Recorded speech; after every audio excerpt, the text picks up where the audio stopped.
Hi, I'm Roxana from WP Estate, and in this video I will show how to manage the WP Rentals map with listing widget. We showcase this widget in our demos. You can see it in the Santorini demo. This is the widget and it will display a map with all your listing pins. The WP Rentals map with listings widget will be available for Elementor plugin and for WP Bakery plugin. So in this video you will learn how to create sections with this widget for pages created with both plugins. I will start with the steps that you need to take when you use Elementor plugin. I have already created the section where the map widget will show. I will add it here. Since the page was created with Elementor, I will click Edit with Elementor button. I will scroll down to the section that I have prepared. This is the one. I will look for the widget here. This is the widget, WP Rentals map with listings. I will add it in the page with drag and drop.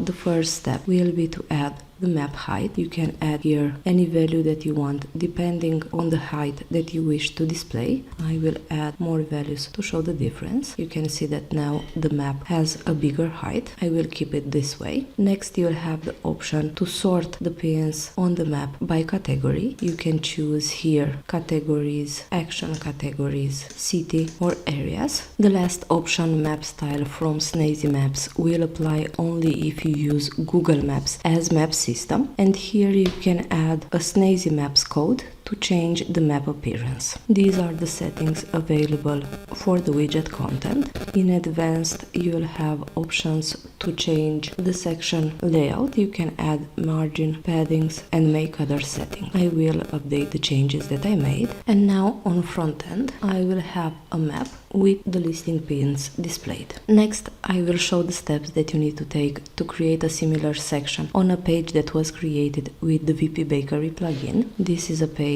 created with the WP Bakery plugin. I will click Edit Page. I will add the map widget at the end of the page, so I will add a new row, and here I will select the WP Rentals map with listing shortcode. The settings will be similar. You'll have the option to set the map height. You can filter the pins on the map by category. You'll have the same categories available, and you'll have the option to add a Snazzy Maps code if you use Google Maps as map system. I will save the changes made. On front end you will have the map with the listing pins. This wraps our video. Thank you for watching, and not forget to subscribe to our YouTube channel to get instant notifications on new videos.